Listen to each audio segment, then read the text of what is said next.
The Bad Boy Pistons. They might be back, Noah.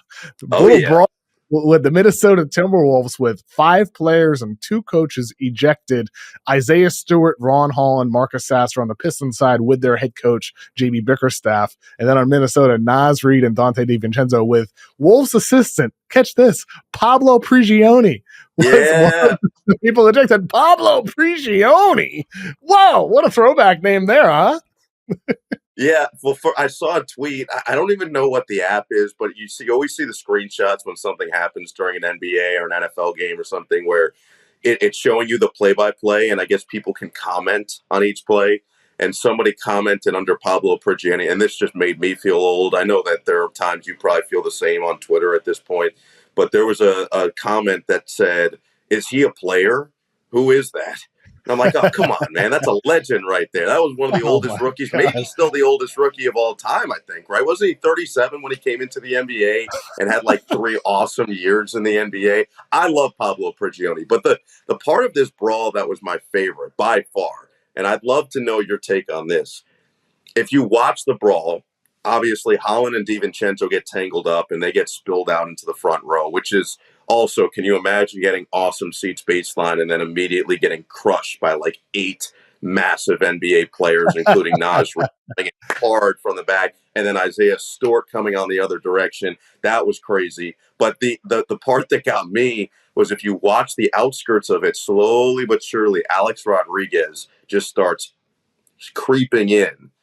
And I want to make sure here, Alex Rodriguez starts creeping in to the entire brawl, which my take was, how many NBA owners are actually going to get involved with their team on that level? I started doing it in my head and thinking about it in my head. You've got guys like Steve Ballmer, who's going to be willing to, I think, get in there and get real nitty-gritty with his team and legitimately get physical for his team.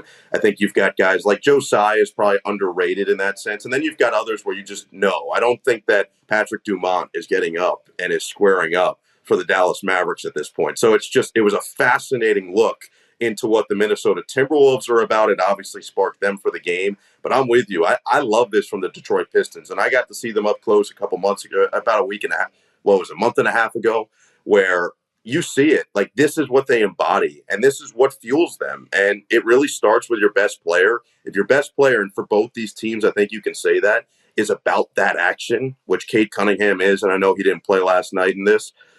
Anthony Edwards is certainly about that action. When that's the case, it trickles down to everybody else. And I think Detroit has just built this gritty group that's willing to go to battle, literally and figuratively, for each other. Another name to put on that owner list getting in the mix. How about Matt Ishbia from the Suns? Remember when Jokic pushed him?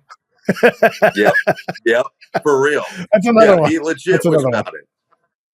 No doubt. Maybe he's right no there. Well, I think it was Okogie, I think, was like kind of on the sideline, and Ishbia kind of stood up and went towards him. And Jokic is boom, forearm.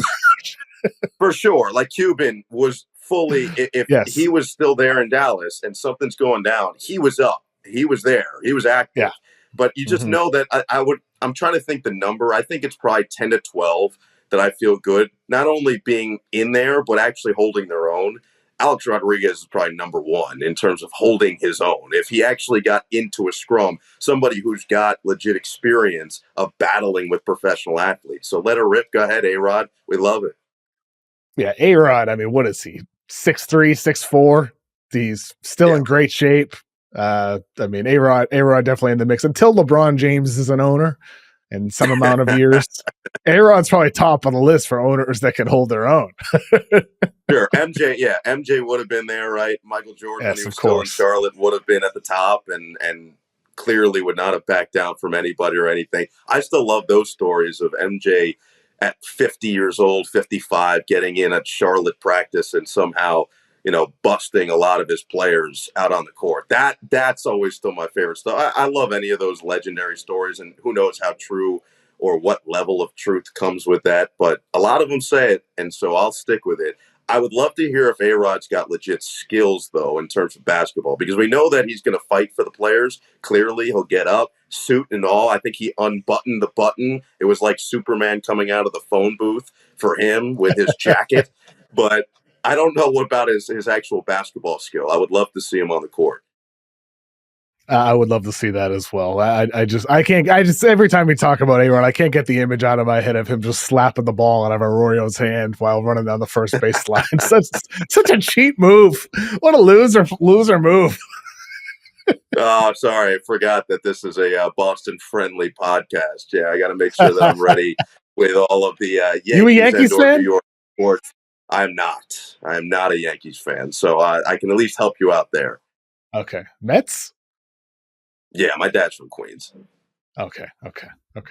You're allowed back. Yeah, I was gonna say if you heard Mets and you're like you're banished, then you would have just been an a-hole, bro. That's just a bad move. That's not even a Boston thing to do. That's just being a bad guy.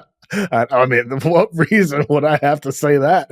That'd be so horrible of me to do that. Minnesota's been awesome as of late. They've really figured things out. Detroit, still a super fun story. But I think one thing I want to note from that whole scrum, it's a shame that anytime Isaiah Stewart is in the news, it's for these moments because he has been so effing awesome this year for Detroit. He's moved to a bench role and he's playing the best defense of his life. He's been versatile. He's brought energy. He's been hard-nosed, and he's accepted this role playing off the bench when he's been a starter in recent years, and he's completely embraced it. And I respect that about him because a lot of guys, they'd sulk and be unhappy, but Isaiah Stewart has embraced that in the name of winning. And it's just too bad that it feels like anytime we talk about Isaiah Stewart, it's in the context of Isaiah Stewart fighting again. But he's been awesome this year for Detroit. Yeah, look, I do also think that is partially his role. I mean, we've seen this through the history of the NBA where guys, not just the energy and hustle and physicality in the game, but there is something about being an enforcer. And I do think that it does provide some level of value to his team. And it's clearly not just him. We talked about Cade and his willingness to kind of get in the middle of things. I think Ron Holland now has been involved with a couple of these altercations dating back to the beginning of the season.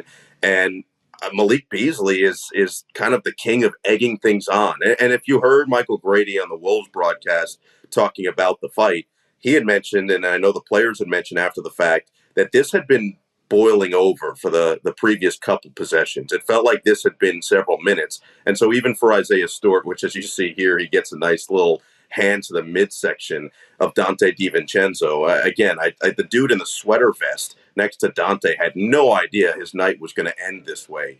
But I do think for Isaiah Stewart, it is something that he takes pride in to a certain degree. He does not care what people think of him. And I do think that's important, by the way, for his team and for how he can continue to build his NBA career. I'm not saying I condone it all the time, but I think within reason, it can be helpful.